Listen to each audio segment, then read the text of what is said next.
Today I'm going to be showing you how you can draw the plate drawing. We are going to concentrate on drawing out the top quarter of this, and then I'll use my array command to draw it around. I've already started the drawing. I have my outer circle, this internal circle here that makes up the inside of the tooth and also the center line. And I've started with this little circle. What I'd like to do today is start with this little tooth right here. And we can see that it is 12 wide and 6 deep.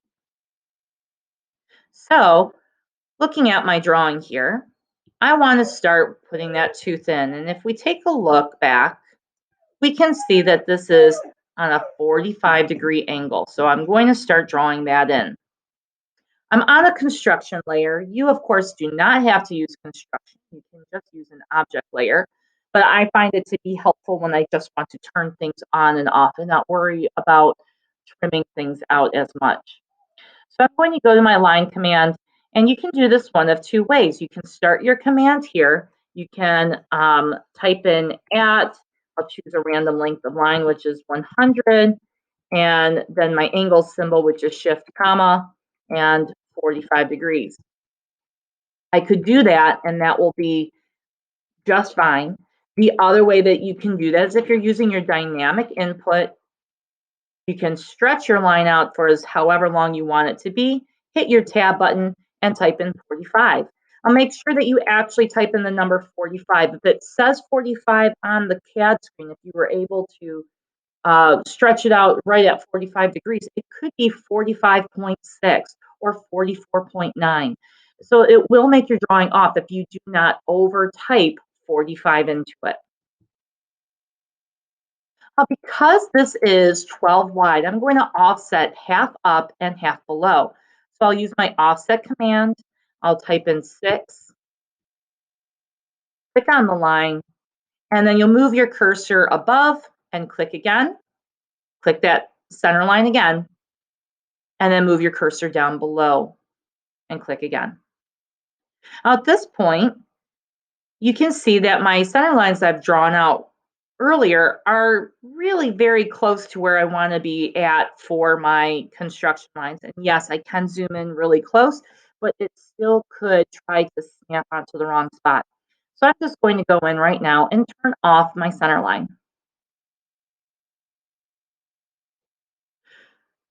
Now, to get this 6 up, there's a couple of different ways that you can do it, but what I have found to be the easiest is I'm going to connect from one construction line to the opposite side.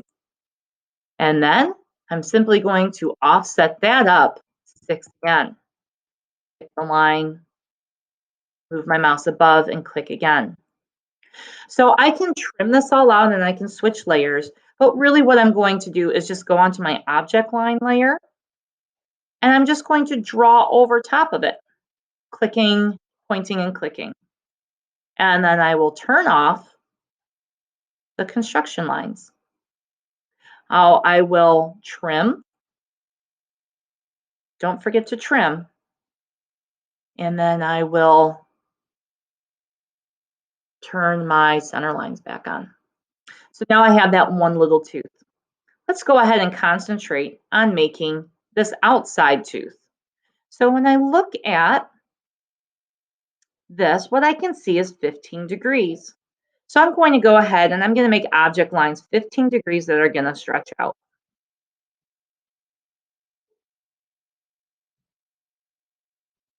Hit my tab key and type in 15.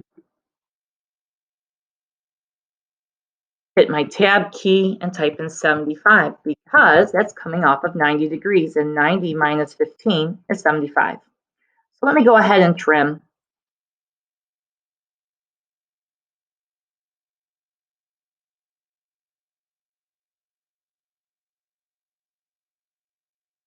All right, so now we have a choice that we have to make how we're going to be going forward with this, because part of this line is going to be a center line and part of the line is going to be a object line. So what I'm going to do is just trim this little spot right here for right now. And I'm going to turn this line into a center line. I'm going to extend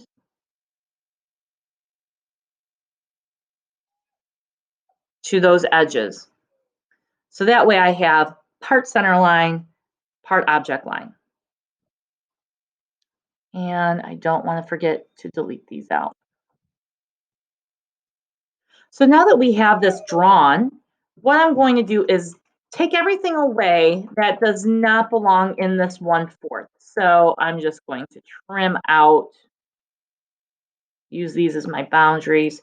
I'm going to trim out that circle. So now I just have the 1/4 section up here. What you want to do is make this look just like what we see with the picture here. So these center lines are coming out from here to here. We have our center line coming from through the centers of the circles. We have our little piece right here.